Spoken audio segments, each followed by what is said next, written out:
Bremen pictures வழங்கும் அனலரசு தயாரிப்பில் சாம் CS இசையில் சூர்யா சேதுபதி நடிக்கும் ஃபீனிக்ஸ் ஜூலை 4 முதல். அடி தாங்க முடியல என்னால அப்படின்ற ஒரு வார்த்தை மட்டும்தான் சொன்னேன். அவரை ஸ்மெல் பண்ணும்போது அவர் மேலே வந்து கஞ்சா வளர்ந்துச்சு. போலீஸே வந்து கொடுத்துருக்காங்க, அவரை வந்து குடிக்க வச்சிருக்காங்க. ஒரு போலீஸாரே வந்து என்னோட ட்ரீட்மெண்ட்டே வந்து தனியாக இருக்கும், கஞ்சா எடுத்துருவாங்கன்னு ஒரு போலீஸாரே சொல்கிறாரு. தண்ணியில் வந்து மிளகா பொடியை கலந்து கொடுக்குறாங்க. அந்த எரிச்சல் தாங்க முடியாமல் தண்ணி மறுபடியும் கேட்குறான். தண்ணியை தள்ளி வச்சுட்டு மறுபடியும் வந்து அடிக்கிறாங்க.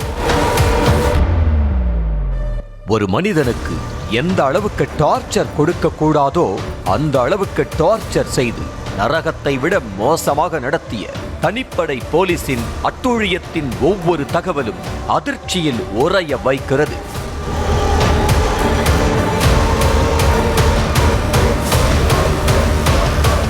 அஜித்குமாரின் கஸ்டடி கொலை வழக்கு தமிழ்நாட்டையே உலுக்கி இருக்கிறது.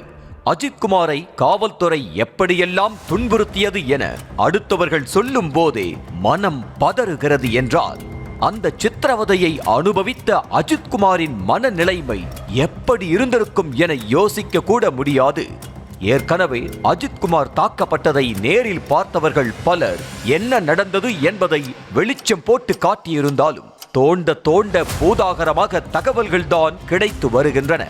அந்த வகையில் மடப்புரம் கோயில் மாட்டு தொழுவத்தில் வைத்து அஜித்குமார் தாக்கப்பட்ட நிலையில் அவரது உறவினரும் அருகில் இருந்திருக்கிறார். நகையை எடுத்தியா, என்ன நடந்தது என அந்த உறவினர் கேட்டபோது அடி தாங்க முடியல என்ற வார்த்தை தான் அஜித்குமாரின் வாயிலிருந்து கடைசியாக வந்திருக்கிறது. அவர் அருகில தான் நான் போய் அமர்ந்து கேட்டேன், என்னடா நடந்துச்சு சொல்றா, உண்மையை சொல்றான்னு கேட்டேன். நீங்க யாருன்னு என்னை கேட்டாங்க. எனக்கு தம்பி தான் சார் அப்படின்னு சொல்லி நான் சொன்னேன்.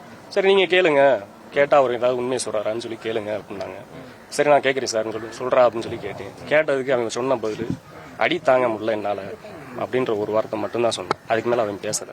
அத்தோடு அஜித்குமார் அருகில் அமரும் போது கஞ்சா வாசனை வந்ததோடு போலீசாரே கஞ்சாவை புகைக்க வைத்து அஜித்குமாரை தாக்கியதாக கூறி பதற வைத்தார்.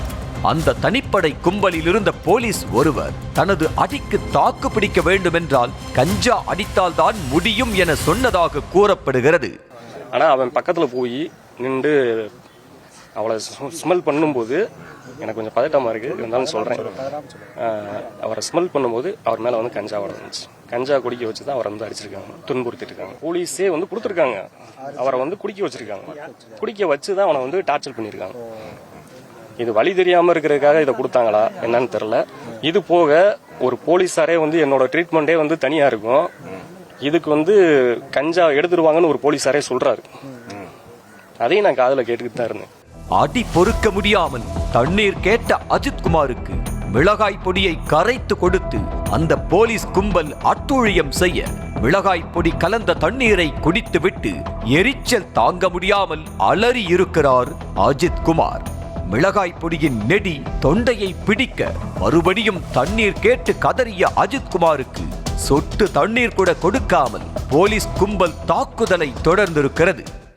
நான் திரும்பவும் சொல்றேன், தண்ணி கொடுங்க, தண்ணி கேட்குறான் அப்படின்னு சொல்லும்போது தண்ணியில் வந்து மிளகா பொடியை கலந்து கொடுக்குறாங்க. கொடுத்துட்டு அவன் மறுபடியும் வந்து அந்த எரிச்சல் தாங்க முடியாமல் தண்ணி மறுபடியும் கேட்குறான். கேட்கும்போது அவரு கொடுக்கல, தண்ணியை தள்ளி வச்சுட்டு மறுபடியும் வந்து அடிக்கிறாங்க. 3 மணி நேரத்திற்கு மேலாக தொடர்ச்சியாக அடித்து துன்புறுத்தி இருக்கிறது போலீஸ் கும்பல். ஒரு கட்டத்தில் மூச்சு திணறி வலிப்பு வந்து அஜித்குமாரின் உடல்நிலை கவலைக்கிடமான நிலையில் தான் மருத்துவமனைக்கு தூக்கி செல்லவே போலீஸ் முடிவு செய்திருக்கிறது. அதற்குள்ளாக நாடி துடிப்பு இறங்கி உயிர் பறிபோயிருக்கிறது. அத்தோடு தன்னை அறியாமலேயே அஜித்குமாரின் உடலில் இருந்து இயற்கை உபாதைகளும் வெளியேறி இருக்கிறது. முதல் நாள் விசாரணையின் போது அஜித்குமாரின் தாய் மாலத்தி காவல் நிலையத்துக்கு சென்று கேட்கும் போது விசாரணை நடத்திவிட்டு வீட்டுக்கு அனுப்பிவிடுவோம் என போலீஸ் கூறியிருக்கிறார்கள். ஆனால் இல்லாத சித்திரவதையை கொடுத்து போலீஸ் அடித்தே கொன்றிருக்கிறது. அத்தோடு கஞ்சா போன்ற போதைப் பொருள் நடமாட்டத்தை கட்டுப்படுத்த வேண்டிய போலீசாரே கஞ்சாவை கொடுத்து அடித்ததாக கூறப்படுவதும் அதிர்ச்சியை தான் ஏற்படுத்துகிறது. தனிப்படை போலீசாருக்கு இந்த அளவுக்கு அதிகாரம் கொடுத்தது யார்? சாதாரண நகை திருட்டு புகாருக்கு கஞ்சாவை வலுக்கட்டாயமாக புகைக்க வைத்து அடித்தது ஏன்? அந்த அளவுக்கு அஜித்குமார் என்ன செய்தார் என்பதெல்லாம் கண்முன் நிற்கும் கேள்விகள். மொத்தத்தில் கோயில் காவலாளி அஜித்குமாரை போலீஸ் திட்டமிட்டே அடித்து கொலை செய்திருக்கிறது என்றுதான் சந்தேகிக்க தோன்றுகிறது.